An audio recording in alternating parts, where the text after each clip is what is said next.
Bonjour, je m'appelle Thierry Strickler, je suis en charge de la veille pour le groupe Alcala, comme l'a dit Ludovic tout à l'heure. Mon job, moi, c'est de monitorer le marché du retail, les technologies, les comportements consommateurs, les nouveaux business models, et ainsi de suite. Je vous invite à nous rejoindre sur les internets, en particulier inscrivez-vous à la newsletter, c'est cadeau en plus. C'est deux petites news structurantes qui marquent l'évolution du retail. Voilà, Tabia Watch, inscrivez-vous. Tous les matins, vous retrouverez encore une fois deux news structurantes qui concernent le marché du retail. Voilà, moi j'ai deux passions dans la vie. Le retail et l'amour. Ce matin, on va parler que de retail. On parlera un peu d'émotion aussi et d'expérience. Voilà comment ça va se passer. Donc, 5 sujets qu'on a identifiés et dont on se dit c'est structurant pour ce qui se passe en ce moment sur ce marché-là. Je vous ferai une introduction sur les concepts, encore une fois, qu'on a identifiés. Et je viendrai appuyer cette introduction avec des exemples qu'on a picorés un peu partout à l'international et qui viennent appuyer sur ce qu'on a identifié. Voilà, détendez-vous, on est 1 heure ensemble. Décrochez les ceintures.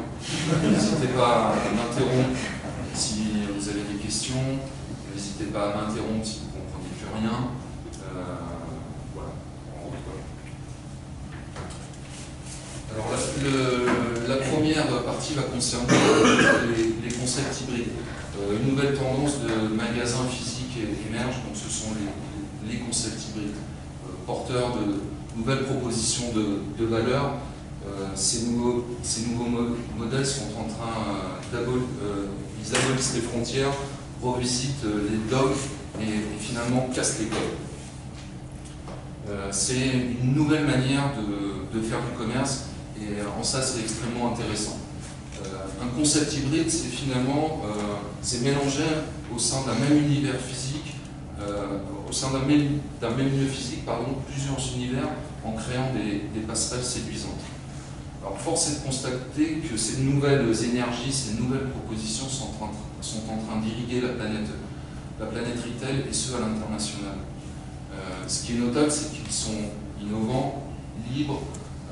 C'est clair qu'ils font fi aussi d'une performance économique constante, puisque, encore une fois, ils sont plus généralement libres et indépendants. L'hybridité, elle est bien sûr de services, produits, elle peut être technologique ou encore philosophique. Alors, c'est vrai que certains seront peut-être les champions du commerce de demain, d'autres, trop clivants, vont disparaître. C'est pas grave, on va quand même les surveiller. De manière notable, ce qu'on note aussi, c'est que les retailers référents sont en train de poser un orteil dans ces nouveaux concepts, et ce pour plusieurs raisons. Alors, les enjeux autour de ces nouveaux concepts, c'est bien évidemment de porter une nouvelle dynamique d'innovation au sein de ces structures. Ça va leur permettre de fertiliser de nouveaux territoires de commerce et bien sûr de se distinguer. L'enjeu aussi à travers tout ça, il va falloir que les états-majors fassent de véritables arbitrages, parce qu'il va falloir imaginer ces concepts hybrides, les mettre en œuvre et bien sûr communiquer et le faire savoir que ça performe et que ça surperforme demain. Voilà.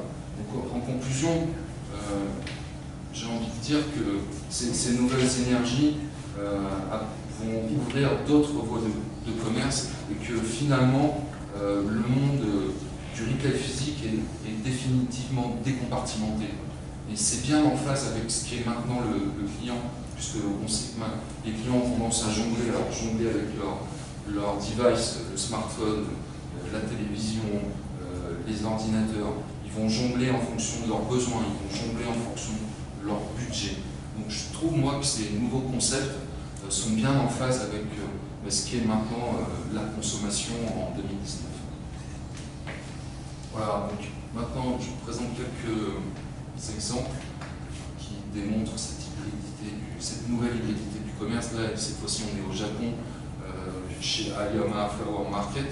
Donc l'idée, c'était d'offrir aux consommateurs japonais une espèce de petit paradis dans lequel on boit un thé et qui est décoré avec des centaines de milliers de bouquets de fleurs.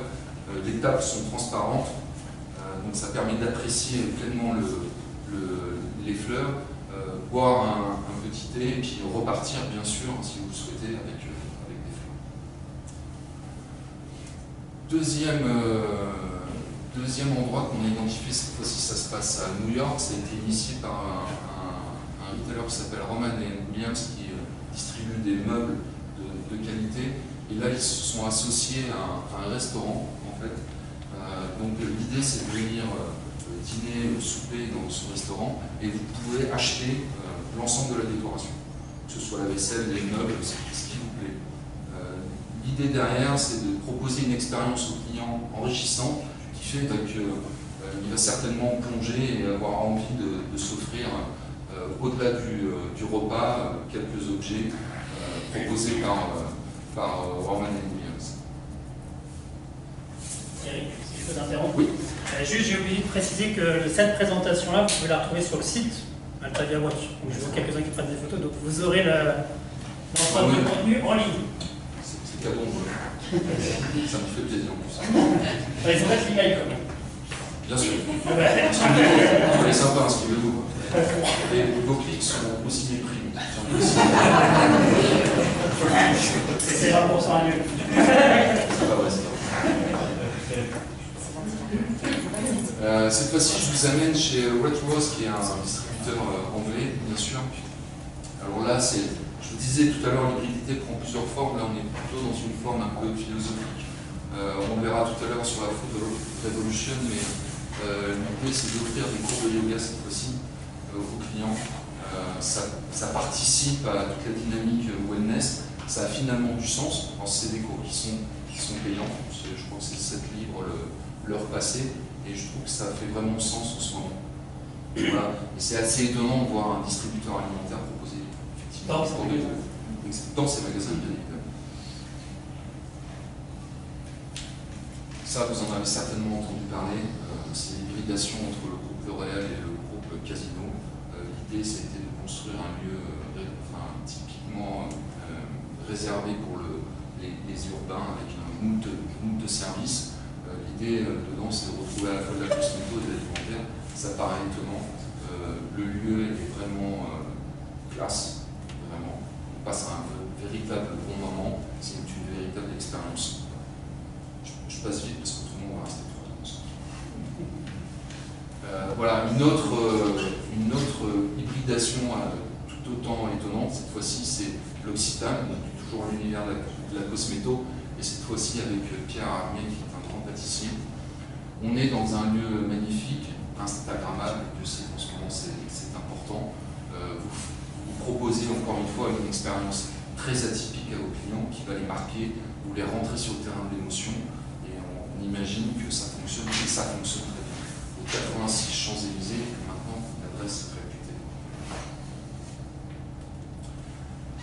Je vous ramène de l'autre côté de l'Atlantique, dans un tout autre univers, mais cette fois-ci dans un endroit de coworking qui s'appelle le Brooklyn Boulder Chicago. Et l'idée derrière, c'était de proposer au-delà des espaces de coworking, cette fois-ci des salles d'escalade.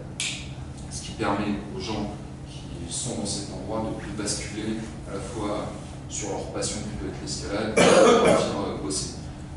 La grande tendance en ce moment aux États-Unis, la frontière est en train de s'amenuiser finalement entre le domaine privé et puis le domaine professionnel. Et le Brooklyn Boulder en Chicago a bien saisi cette tendance. Voilà. Pause. Est-ce que vous avez des questions sur ces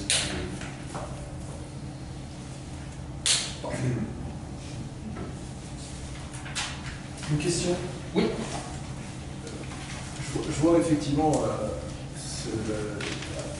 la mixité qu'il peut y avoir sur la première photo. On voyait une moto avec du surf et puis de vêtements. Oui, c'est un Est-ce que la première tentation, c'est pas de faire un peu de la déco, entre guillemets? Parce que j'imagine que la moto n'était pas avant. Si, tout à fait. Elle était avant. Si, ouais, tout à fait. Je suis en train de rechercher dans mon disque dur personnel le nom de cette enseigne. Ça va me revenir. C'est une enseigne australienne qui cartonne en ce moment. C'est un passionné de surf et de moto, donc de préparation de moto, qui a dans ses lieux de vie, lieux d'achat, réuni ces deux passions. C'est assez étonnant parce que effectivement vous trouvez toute la partie mécanique, qui font des préparations issues motards qui sont magnifiques, donc une fortune. Donc, vous avez des objets très pointus, très particuliers. C'est un lieu de vie parce que derrière vous pouvez acheter des t-shirts, mais vous pouvez aussi vous restaurer, vous pouvez écouter des disques vinyles. Donc c'est encore une fois la dynamique, c'est de faire rentrer les clients dans un écosystème de valeurs où vous allez retrouver vos pairs. Voilà, donc c'est pas des fakes, c'était une vraie folie. Et je vous retrouverai le nom de l'enseigne. Merci. La Food Revolution. Oui, pardon. Une autre question. Ouais. Quand on voit en fait les concepts un petit peu qui sont dans l'espace en retail, en fait, on est toujours sur un espace avec une rentabilité à l'espace. On voit très bien que là, aujourd'hui, il y a des espaces qui sont super vides. Et on peut se poser également la question de savoir la rentabilité en fait du mieux. Alors, tout à fait, c'est des chiffres, ça va, on l'a pu montrer. Si la totalité de nos magasins deviennent finalement des magasins tout vides, comment on arrive à faire vivre une nouvelle expérience aux clients avec des magasins tout vides. Ouais, je suis d'accord, c'est un des enjeux. Et je pense que la dynamique autour de l'hybridité, c'est justement de répondre à on sait qu'en particulier la distribution alimentaire se fait rogner des parts énormes sur le non-alimentaire. Ça peut être une des réponses. Après, je ne suis pas non plus certain que tous les retailers au monde vont lancer des concepts hybrides. Pas certain. Nous, ce qu'on note, c'est que c'est une autre dynamique, c'est une autre manière de commercer. Et encore une fois, c'est bien en lien avec les besoins des consommateurs en ce moment, qui ont tendance à vouloir zapper très très vite. Quand vous les faites pénétrer dans un endroit hybride, ils zappent de toute façon, dans le bon sens du terme. Ils vont circuler à travers des univers à la fois étonnants et disparates. Parce que là, aujourd'hui, c'est novateur. Donc c'est vrai que quand on va dans un magasin hybride, on trouve quelque chose de sympa. Ouais. Mais demain, si la totalité des magasins sont hybrides, ouais, alors, oui, la rentabilité après des espaces qu'on a et tout le modèle économique qui tourne derrière. On voit déjà avec IKEA quand ils font un super restaurant où tout le monde peut manger, on comprend bien pourquoi ils le font, pour que les gens restent plus longtemps. Mais il y a quand même tout un espace aujourd'hui qui pourrait être pour le stockage. On fait plus de business dans le truc. Donc, voilà, bien évidemment, c'est une autre tendance du retail ça, en ce moment, c'est de se dire que les réseaux physiques coûtent très cher, que la convergence avec le e-commerce est compliquée. Ça va peut-être être une réponse demain, c'est-à-dire que les magasins physiques vont être à la fois la vitrine de la marque, bien évidemment, mais aussi servir de hub logistique, ce qui va permettre de servir les clients extrêmement rapidement dans des dynamiques de livraison qui coûtent très cher. Plus vous avez de points physiques, moins vos livraisons coûtent cher finalement. À suivre de très près parce que les lignes bougent très vite en ce moment. C'est difficile de prendre des décisions, certainement. C'est aussi pour ça qu'on est là. C'est aussi pour ça qu'on a envie de partager ce genre d'expérience. C'est neuf, bien évidemment. Est-ce que ça va fonctionner, perdurer dans le temps? J'ai le sentiment que oui. Alors, la foudre.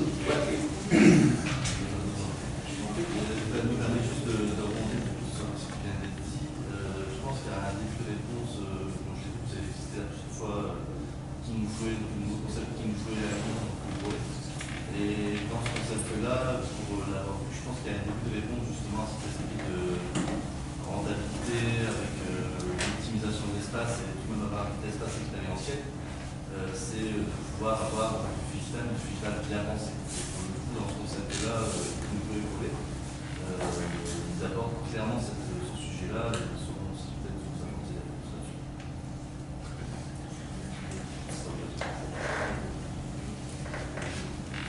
Deuxième partie, la food revolution. Selon un sondage d'Opinionway qui date de septembre 2018, 33% 37% des Français font encore confiance dans les grandes marques alimentaires françaises. 37%, c'est quand même pas beaucoup. Donc, en cause le manque d'informations sur la composition et l'origine des produits, l'absence de qualité gustative et nutritionnelle, la méfiance envers les modes de production et de distribution, les crises alimentaires, la démultiplication des certifications. Le consommateur est paumé et on flirte finalement avec une vraie crise de défiance en ce moment. Le sujet est complexe parce qu'il s'agit de concilier l'ensemble des acteurs de ces chaînes de valeur, donc, bien évidemment les consommateurs, les industriels de l'alimentaire, les pouvoirs publics, les exploitants agricoles et bien sûr les distributeurs. Crise de confiance, crise de défiance peut-être plutôt, deux points pour nous, deux signaux forts finalement et importants. D'une part, je pense que vous avez tous entendu parler de l'application Yuka. La promesse de Yuka, c'est à travers son application, vous allez scanner le code à barre d'un produit, il va vous indiquer si entre guillemets il est propre ou pas, saturé en graisse, saturé en sucre, et offrir comme ça une note à un produit. Je sais que Yuka est un peu décrié, mais il y a d'autres applications qui répondent à cette même dynamique, j'allais dire. Et nous, ce qu'on note, c'est que c'est quand même, à date, là, plus de 7 millions de Français qui se servent de Yuka. Première chose. Oui, tu dis que c'est décrié, pourquoi c'est décrié Yuka aujourd'hui ? Parce qu'il y a un certain nombre d'articles qui sont sortis qui remettent en cause la méthodologie de Yuka. Après, les accords avec finalement quelques structures rien. Je ne sais pas, on se pose la question. Est-ce que c'est du lobbying des industriels alimentaires qui disent Yuka, ça nous emmerde, ça nous pose vraiment des problèmes. Parce qu'encore une fois, 7 millions de consos, ça commence à faire du monde. Et alors, on fait une petite guerre sur la presse. Je ne sais pas. Moi, ce que je note, c'est 7 millions de personnes qui sont intéressées par ce qu'ils mangent et qui veulent savoir exactement ce qu'ils mangent. L'autre signal important, c'est tout ce qui est autour du juste prix. Je prends en exemple cette fois-ci les marques producteurs. On sait qui le patron, tout le monde connaît, mais il commence à en avoir plein d'autres. Cœur de Normandie, Juste et Vendéen, et ainsi de suite. Ils portent tous finalement la même promesse, c'est-à-dire de rémunérer au juste prix les exploitants agricoles et leur permettre en plus une vraie transition écologique sur leurs produits. Donc la transition alimentaire est devenue un véritable impératif, et ce qu'on a observé en 2018 et bien sûr en 2019, c'est que les retailers référents ont décidé de reprendre la main sur ce sujet-là. Extrêmement important puisqu'ils sont positionnés comme des tiers de confiance, et on vient de le voir, la confiance est en train de s'amenuiser. Donc ils ont mis en place un certain nombre de dynamiques qui vont passer par le rachat de réseaux spécialisés, d'une part, et des plans de communication assez costauds, presse, télévision, bien évidemment, mais aussi beaucoup d'animation in-store, avec des pop-up stores éphémères, bien évidemment. L'idée derrière, c'est de pouvoir se repositionner, de pouvoir réécrire leur mission et de pouvoir regagner la confiance des clients internes. Donc en synthèse, je dirais que ce repositionnement, c'est aussi encore une fois une belle opportunité pour eux de réinventer leur mission et de réaffirmer leur raison d'être. De toute façon, c'est un peu fort, mais le système alimentaire est à bout de souffle. On sait qu'on doit réagir. Et encore une fois, avec la pression des clients citoyens, bien, la grande distribution alimentaire a décidé d'amorcer cette food revolution. Le chemin va être compliqué, mais enfin il est lancé. Voilà, donc je vais vous montrer un certain nombre d'exemples. Moi, ce que je note et ce qui est extrêmement important, c'est que ce n'est pas une dynamique franco-française du tout. On va le voir. Donc bien sûr, avec son Act for Food, qu'on connaît tous maintenant, préparons ensemble un monde meilleur. Donc l'engagement de Carrefour, c'est de se dire du du mieux manger pour tout le monde à des prix compétitifs et raisonnables.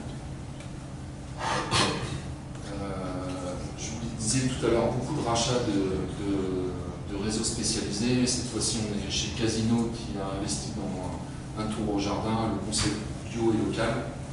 Il y en a beaucoup d'autres. L'appli à quoi dedans, qui ressemble étrangement à ce qu'a proposé Yuka. Alors, Système U est allé un tout petit peu plus loin parce qu'il va permettre aux clients, en plus de gérer ces problématiques de vegan, ces problématiques d'allergie. Donc, vous inscrivez vos besoins finalement et vous délimitez exactement ce dont vous avez besoin. Et l'application en magasin va vous accompagner pour faire des courses raisonnables et raisonnées. Cette fois-ci, c'est un acteur hollandais qui est exactement dans la même dynamique et qui souhaite accompagner ses clients dans le mieux manger, finalement. Pareil, avec un système d'application qui va accompagner le consommateur tout au long de son parcours. Kroger, l'américain, encore une fois, va présenter une application où il va vous permettre de voir les notes associées à chacun des produits, connaître leur composition et vous permettre de faire des choix derrière. Édouard Leclerc, qui cette fois-ci a pris une participation ensemble dans plus de 200 concepts de bio et qui porte depuis longtemps la bio. On sait que maintenant 16% des consommateurs, donc c'est quand même énorme, ne consomment que du bio. Les comptoirs, c'est les mousquetaires qui ont pris une participation sur les comptoirs de la bio. Encore une fois, l'idée derrière tous ces rachats et ces acquisitions, c'est aussi de récupérer les filières bio, parce qu'on sait qu'elles sont pour l'instant pas expansives. Donc c'est important de pouvoir, dès aujourd'hui, mettre un pied dans toute l'agriculture bio pour être sûr de pouvoir sourcer des bons produits au bon moment et j'allais dire, de manière récurrente.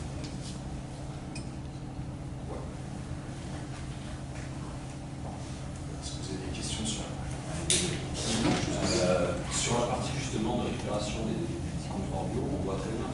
L'image qui me vient à l'esprit quand je vois ça, c'est l'univers des banques. C'est-à-dire que les banques, à un moment donné, ne savaient pas du tout gérer le digital. Qu'est-ce qu'ils ont fait? Ils ont absorbé finalement des structures qui étaient innovantes et digitales. Et pour arriver aujourd'hui à avoir maintenant des banques en ligne, mais qui font plus ce côté novateur de la banque en ligne. C'est-à-dire qu'aujourd'hui, quand tu traites avec une banque en ligne, tu as l'impression des fois de revenir à une banque traditionnelle, heureusement, puisque tout est revenu dans la normalité. Quand on voit les petits distributeurs du bio, ils ont toujours quelque chose de novateur, puisqu'ils ont dû trouver des fournisseurs, ils ont dû galérer, etc. Et le fait de les voir se faire réintégrer par des gros groupes, je me dis, est-ce que ça ne va pas faire un peu comme les startups des fois qui sont rachetées par des grosses boîtes? Après, il n'y aura plus d'entité, il n'y aura plus finalement, tout ce qu'ils ont créé sera absorbé par le gros groupe, quoi. Et vous, en termes de com, derrière, comment vous accompagnez, si vous accompagnez ce genre de société, comment vous arrivez finalement à faire comprendre que cet univers de petites startups, parce qu'à l'époque, les magasins de bio étaient plutôt des startups, comment ils arrivent finalement avec des intégrations avec des grands groupes, comment ils arrivent à vivre et à faire perdurer leurs idées, leurs valeurs. Parce que je suis désolé, mais derrière le gros alimentaire, derrière Carrefour, on n'imagine pas que c'est une startup qui veut développer du bio, quoi. Alors que c'était ça l'origine. Trop de rendez-vous. Parce que là, il faut du temps. Hein. Il faut du temps. Stratégie d'entreprise. Juste comme ça, moi, quand le consommateur a décidé et qu'il va être attentif, je pense que les acteurs n'ont plus le droit de déconner. Donc il va falloir qu'ils fassent extrêmement attention. La sanction arrive vite maintenant. Les réseaux sociaux le permettent, ça communique fort. Si vous êtes retailer, vous faites des promesses que vous ne donnez pas, le retour de bâton il peut être extrêmement violent. Quand je regarde, par exemple, les produits bio de Carrefour, faire des tests, dans une cas, ils sont pas très bons. Ouais. Alors que les produits bio de U sont plutôt bons. Donc après, je ne sais pas derrière si c'est vraiment. C'est un peu la limite de Yuka. La confiture ma maman, quand je la passe sur Yuka, je ne peux pas le faire parce que j'ai pas de d'abord, mais forcément, si ça tue en sucre, c'est de la confiture. Bien sûr. Donc, c'est peut-être la limite de Yuka. Ouais, c'est ça. Alors, je sais que la confiture de mûre, maman. Magnifique. Ramasse à la main. Mais très sucré quand même. Très sucré. L'ultra L'ultra-transparence retail. Alors là, on est sur un signal plutôt faible, mais moi qui monitore le marché depuis longtemps, quand vous tombez sur ce type de pépite, c'est assez excitant. La transparence semble s'imposer comme le nouveau mantra sur le marché du retail. Les acteurs qui portent l'ultra transparency retail sont un peu activistes, un peu visionnaires, mais toujours audacieux finalement. Ils font table rase des conventions et ils défrichent de nouvelles manières de commercer pour convaincre et mieux séduire leurs clients. Progressivement, on s'en rend compte, les secteurs comme la mode, comme la distribution alimentaire bien évidemment, ou encore le luxe, regardent attentivement ces nouveaux business models. Alors certes, le niveau tarifaire d'un produit, son accessibilité, c'est important. Mais maintenant, on constate qu'il y a une tribu de consommateurs qui est sensible à d'autres arguments. La transparence et l'ultra-transparence, l'idée première, structurante, c'est de pouvoir répondre, preuve à l'appui, ça c'est extrêmement important, à la manière dont est fabriqué un produit. Quelles sont les matières premières, où elles sont sourcées, quels sont les niveaux de salaire, quels sont les coûts associés encore une fois à un produit, quelles sont les marges, quel est le coût du transport, enfin tout ce qui fait la chaîne de valeur de la production d'un produit est transparente chez ces acteurs-là. Alors ça a été initié par les fameuses DNVB, les Digital Native Vertical Brand. C'est des marques qui sont nées en ligne et qui interagissent avec leurs clients en ligne. Un des précurseurs de cette ultra-transparence, c'est un pure player américain qui s'appelle Everland. Et le patron, le PDG, pardon, le dit, je trouve normal de communiquer à mes clients la manière et le coût de chacun des objets que je vais vendre. Je suis prêt à communiquer mes marges et mes coûts, encore une fois. Alors, bien évidemment, c'est une manière maligne de se distinguer. Et au-delà de ça, ce qui est notable, c'est aussi la transparence va permettre aux clients de pénétrer dans un système de valeurs vertueux. Parce que quand vous êtes, bien évidemment, quand vous êtes transparent, il n'y a plus aucune raison, enfin, vous ne pouvez plus tricher. Et ce que je vous disais tout à l'heure, c'est qu'il y a encore une fois un certain nombre de clients qui sont désormais extrêmement attentifs à ce genre d'argument. Maison Standard, qui est le MeToo, le copycat de Everland, français cette fois-ci, a exactement la même démarche. Ils disent, le PDG de Maison Standard dit même dans plusieurs déclarations qu'une de ses missions, c'est d'éclairer le consommateur sur les pratiques de l'industrie. Alors en synthèse, j'ai envie de vous dire que dévoiler ces petites recettes de fabrication,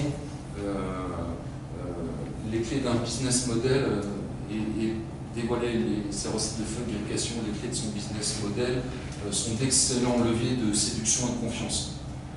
C'est offrir aux clients l'opportunité, encore une fois, de s'associer à un système de valeurs sans concession, transparent, éthique et respectueux. Ces nouvelles propositions de valeurs portées par des acteurs disruptifs, finalement ouvrent de nouvelles voies de commerce aux grands acteurs du marché. Vous allez voir à travers les exemples qu'on a identifiés, il y a plein de choses assez étonnantes. Voilà, je ne sais pas si vous connaissez Everland, ça vend des vêtements sur le web, ils s'incarnent aussi maintenant physiquement. Voilà, vous voyez, ça c'est affiché quand même en magasin. Vous avez chacun des coûts associés, encore une fois, à la production d'une chemise par exemple. Et là, cette fois-ci, c'est un sac. Le retail traditionnel va le vendre à 115 €. Everland va le vendre à 48 € parce qu'effectivement, comme c'est un pure player, il faut tomber un certain nombre d'intermédiaires. Et ils communiquent sur la manière dont sont constituées, encore une fois, leurs marques. On a sensiblement la même démarche chez Veja. Alors, eux rentrent dans l'ultra-transparence en faisant en sorte de bien cartographier l'ensemble de leur sourcing. Si vous allez sur le site de Veja en ce moment, vous avez des vidéos qui vont vous montrer comment et où ils achètent le coton, du véritable coton bio, beaucoup plus cher que d'autres types de coton. Et encore une fois, ils sont dans la dynamique de fournir des preuves à leurs clients sur la manière dont leurs produits sont faits de manière véritablement éthique. Léo et Violette, un pure player parisien, ils sont aussi extrêmement sensibles à tout ce qui est de la transparence ou de l'ultra-transparence. C'est pour eux un axe de communication fort, et eux aussi décortiquent les prix pour leurs clients. Cette fois-ci, on est dans l'ultra-luxe américain, chez Martin Jaggar, qui, elle, se sert de la blockchain pour certifier, encore une fois, l'ensemble de ses sourcils. Ils vont loin dans le concept parce que vous voyez sur les étiquettes, vous pouvez les scanner, et sur chacun des vêtements que vous allez acheter chez eux, vous allez pouvoir retracer les filières qui ont été sollicitées pour construire le vêtement. Voilà, Maison Standard, je vous en parlais tout à l'heure, ça vous trouvez ça sur leur site web, sur le web. Encore une fois, la transparence des tout, extrêmement décortiquée. Je vous l'ai dit tout à l'heure, ils ouvrent les yeux des consommateurs sur les pratiques. Ils vous expliquent qu'eux sont capables de vendre une chemise à 65 €. Ils vont même encore plus loin dans le concept parce qu'ils proposent 3 prix à leurs clients.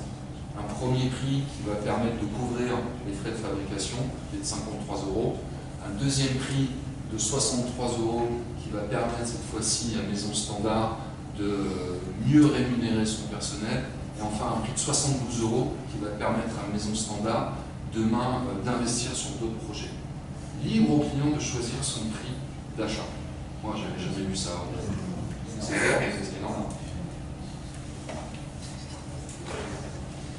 Voilà, toujours dans la même dynamique cette fois-ci, et vous retrouvez encore cette proposition de valeur en toute transparence. La matière c'est 54 €, la confection c'est 42 €, le transport c'est 4 €. Voilà un produit qui coûte à produire 100 €, nous on vous le vend 200.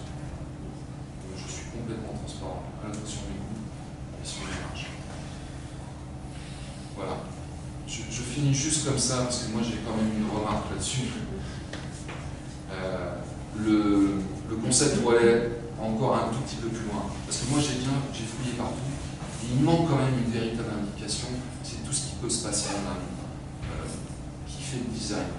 Combien coûte le design? Où il est réalisé? Ça, on n'a pas les informations. Des questions? Yes. Est-ce qu'il y a des études qui ont été faites sur le coefficient qui est capable d'accepter le consommateur, soit 2, soit 3, à quel moment ça craint? Pas à ma connaissance. Mais l'enjeu là-dedans, c'est ce que je vous disais en introduction, le prix, ok, c'est important. Mais là, l'idée plutôt, c'est encore une fois de faire rentrer le consommateur qui le souhaite dans un système de valeur. Et c'est ça qu'ils expriment à travers le fait de décortiquer leur prix. Vous rentrez dans un système de valeur, vous savez exactement ce que vous achetez. Vous savez, avec cette transparence-là, vous savez que c'est propre, c'est éthique, que les gens sont payés convenablement, ainsi de suite. C'est plutôt ça qu'ils cherchent. Est-ce que ça va fonctionner dans le temps? Je ne suis pas capable de vous le dire. C'est quand même un signal faible, mais qui a une vraie tendance. Et on le voit. J'en ai d'autres, je ne montre pas tout. Oui. Quelles sont les raisons d'ailleurs justement des concurrents par rapport à tout ça? Parce que c'est... Regarde, tu observes, tu renifles. Là, c'est que des petits acteurs pour être clair. Everland qui est en train de révolutionner le marché de la fashion pour l'instant. Quoi qu'il en soit, ils sont en train de défricher de nouvelles voies de commerce finalement. C'est une autre manière d'interagir avec les clients. C'est novateur, c'est un peu irrespectueux, ça bouge les lignes. Donc forcément c'est intéressant. Et forcément ça va inspirer. J'en suis persuadé. C'est une voie qui avait déjà été abordée par l'autre opposé, le hard discount qui vous avait payé le juste prix. Oui, tout à fait. C'est un peu la même dynamique en fait. Et il ne donnait pas la transparence sur non, il n'y a pas la transparence. Mais c'est vrai que c'est un argument qui est sensible pour tout consommateur. Moi, j'ai des gens autour de moi qui disent je vais chez Lidl, qui ne connaissent pas le revers de la médaille, parce qu'on a le sentiment qu'il y a juste prix. Ouais. Le problème, c'est qu'ils ne connaissent pas la réalité. On peut payer certains fournisseurs de là dans du hard discount. C'est pas trop rose. Oui, et effectivement, ils développent des arguments de dire je vais dans leur discount parce que je paye le juste prix. Ouais, alors c'est plus dur, maintenant c'est plus par discount. Ouais, mais non, pareil, le juste prix au plus bas, alors que là on tire par le haut. Exactement. Ouais, c'est ça la différence. C'est ça la vraie dynamique. Et ce qui est en train de changer, encore une fois, c'est qu'il y a un certain nombre de consommateurs, de clients qui sont avertis et qui demandent, qui ont ce besoin-là de participer à un écosystème vertueux. En fait. Les gens ne supportent plus ce qui peut se passer sur la fast fashion, par exemple. Par contre, ça nécessite une information, une mise à la connaissance du consommateur, parce que dans le bio, dans les exemples du bio, il y a à boire et à manger. Pareil, on est exactement pareil. Il y a une vraie mission, j'en ai pas parlé tout à l'heure, mais finalement, l'enjeu aussi autour de la food revolution, mais comme de la transparence, quelque part, c'est aussi des enjeux de pédagogie. Parce que, au même titre qu'il faut réapprendre aux clients à mieux manger, parce qu'on sait le faire finalement, là c'est exactement pareil. C'est de dire attention, il y a des pratiques qui sont instaurées, qui sont plus admissibles.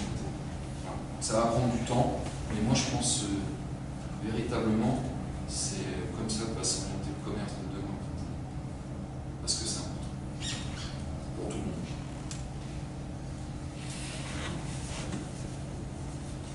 Il y a des exemples de distributeurs. Dans le food, il y a Otera qui est fait. Dans le food, il y a Otera qui affiche c'est le seul dans le food. Des gros, enfin des retailers structurants, à ma connaissance, pas encore. On surveille. Dès que ça va sortir, on vous tiendra au courant, c'est sûr. Moi, je ne vais pas les rater. Moi, j'attends, en fait. J'attends. Je pense que ça peut se décliner de diverses manières. Ça vaut vraiment le coup de s'asseoir et de réfléchir aussi autour de tout ça. Comment je peux amener mon client dans cette dynamique-là, quel message je dois faire passer, quelle communication associée, et ainsi de suite. Qu'est-ce que je fais en magasin pour passer ces messages-là. Voilà, c'est... Moi, je suis prêt à passer plein de journées là-dessus. Je trouve ça passionnant. Voilà, quatrième tendance qu'on a identifiée, alors qui est beaucoup plus, qui a un signal beaucoup plus fort, qui est le cashless retail. Just what? Oui. Excusez-moi, je suis désolée, en fait, j'étais juste en train de réfléchir à tous les exemples que vous avez donnés sur la transparence. En fait, ça s'applique beaucoup à des biens. En fait, un retail qui va avoir une expérience avec un vêtement, enfin des choses, avec un aspect B2C aussi. Bien sûr. Par exemple, je suis dans le cadre de distribution de services à des pros. En fait, dans ce cadre-là, c'est quand même difficile de trouver des axes de preuve de transparence, en tout cas qu'on ait compris qu'on a raison d'aller plutôt vers nous que chez un autre concurrent finalement. Et dans le domaine des services, surtout dans le milieu pro, où c'est des budgets qui ne sont pas, c'est pas notre propre poche non plus. Après, on peut très bien choisir un acteur plutôt qu'un autre, mais dans le service. C'est vrai que je ne m'intéresse pas trop à la distribution B2B, c'est pas trop ma tasse de thé, j'allais dire. Je peux pas payer comme ça. Tu préfères l'année, c'est ça? Je préfère l'année. Mais c'est vrai que sur la vente de services, c'est intéressant aussi. Alors, je ne sais pas comment on peut décliner, adapter. Si, il y a le RSE qui intervient. Il y a certains appels d'offres aujourd'hui qui se font et obligatoirement, il faut que chaque entreprise dévoile et les justifie justement ces aspects-là. C'est une des réponses. On peut être comme, enfin nous on est comme ça. On explique pour une personne que ça ce qui est logique. Vous rentrez dans une forme de transparence. Après la dynamique B2B ne peut pas être la même que la dynamique B2C. Business, hein. Quatrième tendance, donc, qui est un signal beaucoup plus fort, c'est le cashless retail. Just walk out, voilà une belle promesse. Rentrez dans un magasin, récupérez les produits dont vous avez besoin, et ressortir du magasin sans passer par la table de caisse. Gommer ce fameux irritant du passage en caisse. Les nouveaux modes de paiement étaient au cœur des préoccupations des retailers l'année dernière et bien évidemment encore cette année. Sous l'impulsion de Amazon et de son fameux format Amazon Go, mais aussi de Alibaba avec son format RMA ou Ibo maintenant, la suppression du passage en caisse s'estompe progressivement. Il y a eu de longs débats sur synonyme de suppression d'emplois.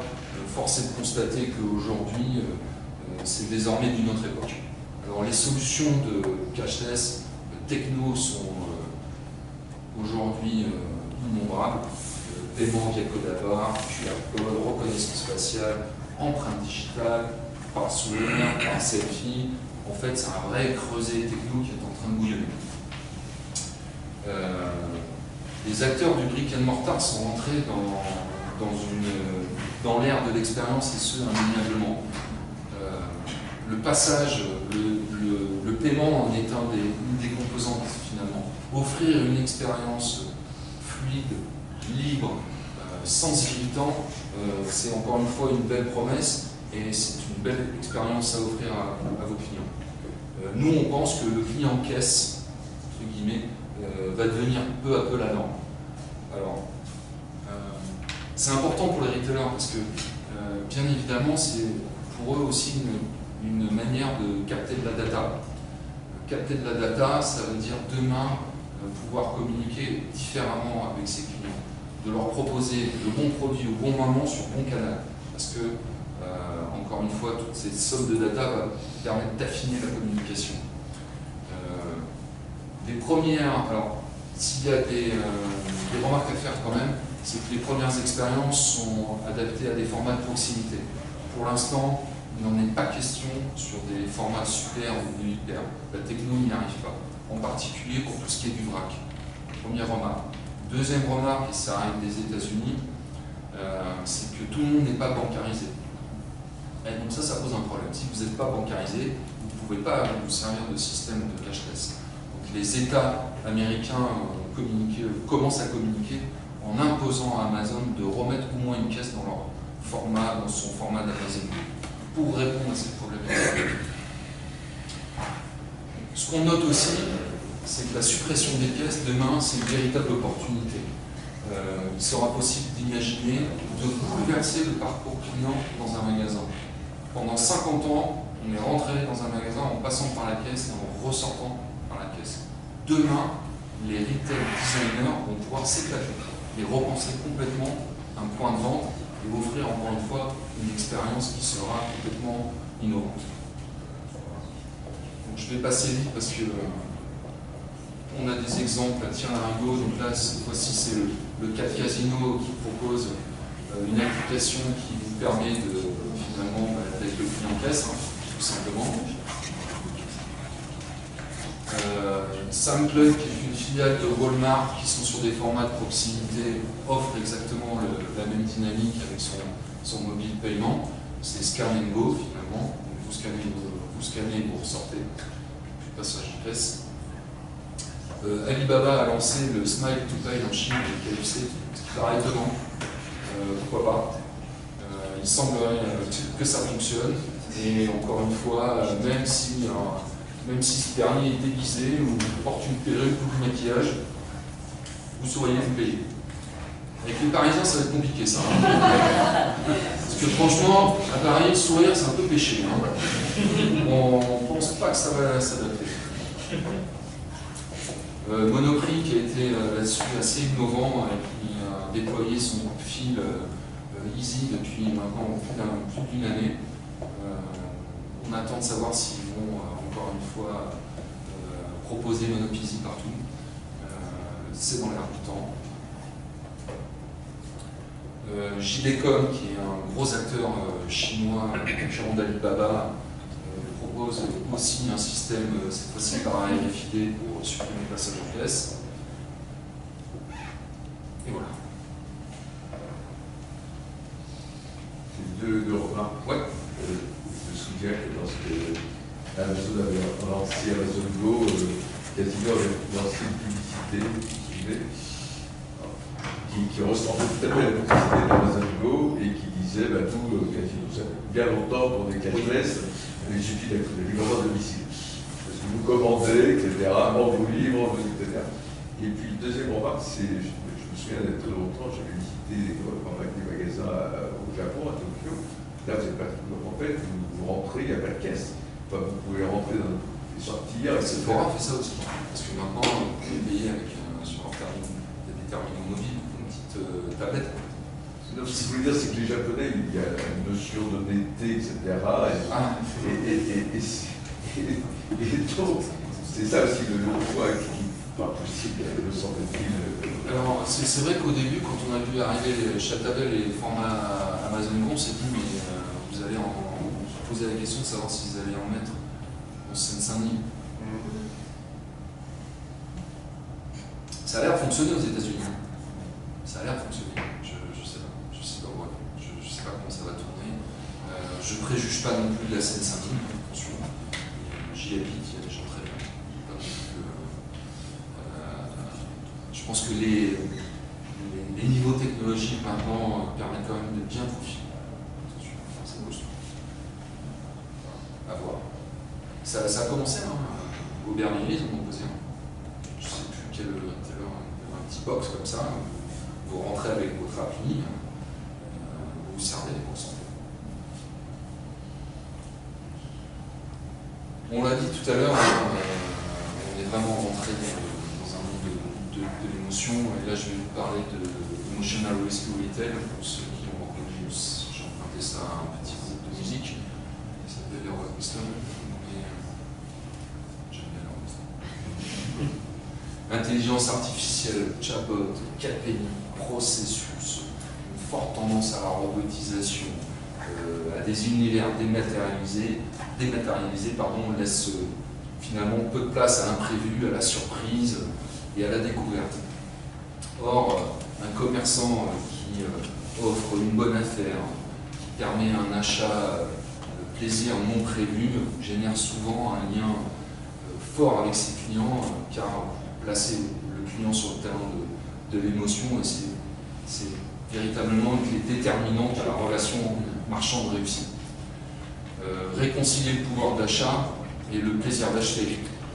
Des offres pas chères mais pas cheap. Accompagner les clients dans une quête hédoniste. L'émotion, oui, et on voit avec la démultiplication des pop-up stores, des magasins éphémères, surprendre, faire découvrir les clients dans des formats physiques atypiques, ben ça fonctionne, ça permet de les séduire. Alors, des acteurs du commerce ont développé cette faculté à toucher le cœur des clients, à déclencher ce qu'on appelle la sérendipité. La sérendipité, le fait d'acheter quelque chose qu'on n'avait pas prévu, tout simplement. C'est une alchimie de plusieurs axes forts. Alors, généralement, ces acteurs-là misent beaucoup sur le magasin physique. Peu de communication, en revanche, des investissements conséquents sur des points de vue physiques qui sont généralement implantés dans des centres-villes, dans des lieux à fort passage, à fort trafic piéton, et des magasins ouverts sur l'extérieur qui vont faciliter les clients pour rentrer. Au sein de ces magasins, c'est généralement un parcours client soigné et plusieurs univers, avec un certain nombre de références de produits, mais qui vont tourner très très vite pour continuer à aiguiser finalement l'intérêt des clients. Et depuis maintenant un certain nombre de temps, force est de constater que les produits proposés sont designés maintenant. Ils ont des couleurs agréables, ils sont bien dans l'air du temps du commerce, mais toujours avec des prix extrêmement compétitifs. Alors, des offres produits de qualité, désignées avec élégance, l'opportunité offerte aux clients de se faire plaisir à moindre coût, de pénétrer un univers de la surprise et de la découverte, ce sont les clés du business de l'emotional rescue retail. C'est avant tout un commerce qui offre une expérience unique, indéniablement. Permettre des émotions, provoquer, déclencher des coups de cœur, déclencher des crushs, c'est une mission de commerce séduisante. C'est un art que les commerçants que je vais vous présenter ont travaillé et ont apprivoisé. Alors ils sont connus, on les connaît, je vous les repasse. Costco avec sa fameuse course au trésor, vous êtes dans le terrain d'émotion. La course au trésor, je crois que c'est 500 références qui tombent tous les 15 jours. Vous êtes là, vous pouvez en profiter. Vous ratez le coche, c'est raté. Avec des prix de dingue. Emma, le bazar hollandais qui parie sur les achats impulsifs. C'est exactement ça. Emma, c'est des concepts en centre-ville, dans des zones à fort trafic, avec des prix plutôt bas, mais avec, encore une fois, des produits de qualité. Voilà. Alors, une toute autre dynamique, c'est une enseigne américaine qui s'appelle Dollar Général. Alors eux, ils ont fait un tout autre pari. La malbouffe. Alors c'est chez eux. Pour ceux qui kiffent la malbouffe, il faut aller chez Dollar Général. C'est pas bon, c'est saturé en sucre, mais il y a des tribus aux États-Unis qui adorent, et c'est un véritable succès avec des prix en dessous de $10 systématiquement. Un carton. Pas de communication, inconnu, sous les radars, un véritable carton, c'est pour ça. Little Extra, le plaisir à petit prix, 90% des produits, il me semble, équilibrés. Beaucoup de références, des petits prix, encore une fois des petits prix, des grosses rotations, ça tourne, ça aiguise l'appétit du client, ça aiguise sa curiosité, vous avez envie de rentrer pour passer 3 minutes, et puis pouf, au coup de cœur, vous achetez. Bingo. Est-ce que ce sont les mêmes clients par rapport à ce qu'on a vu tout à l'heure sur le côté pas du tout. On est d'accord sur les clients. Pas du tout. On ne répond pas aux mêmes ambitions finalement. Là, vous parlez au cœur, tout à l'heure, on parlait à la tête. Rien à voir. Mais ça peut être les deux en même temps. Ça peut être les deux en même temps. On l'a dit, hein, le consommateur il jongle en ce moment. Un coup à droite, un coup à gauche, souvent mis. Dans ses valeurs personnelles, on ne peut pas être. Allez. On a toujours une partie polémique. Moi, vous m'offrez des fesses à gala, je les mange. Pas de problème. Petit focus rapidement sur Kiko et son succès. Vous le voyez sur le visuel, encore une fois un concept store physique extrêmement soigné, des petits prix, les ados en raffolent, des produits qui tournent. Voilà, c'est un carton dans la Costco. Voilà, j'ai fini. Bravo.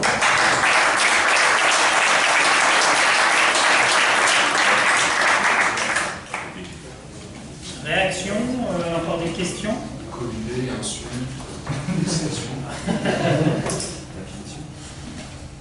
L'avisation, on attend ça pour le déjeuner. Oui, une réaction dans tous ces magasins. C'est super ces concepts. Alors, le plus du tout vendeur, qualifié, conseiller, clientèle. Ça, c'est une vraie question. Et les vendeurs? Très intéressant. Moi, c'est ma conviction personnelle. Ça va être le retour du conseil. De toute façon, il faut se démarquer. Le conseil en magasin, pardon, pour moi, c'est essentiel. Ça coûte cher, bien évidemment. C'est un investissement. Il faut que les vendeurs soient bien formés. Mais je ne vois pas comment ça va jouer différemment. C'est un monde de service aussi. Et un monde de conseil. On les retrouve dans les concepts. Ouais.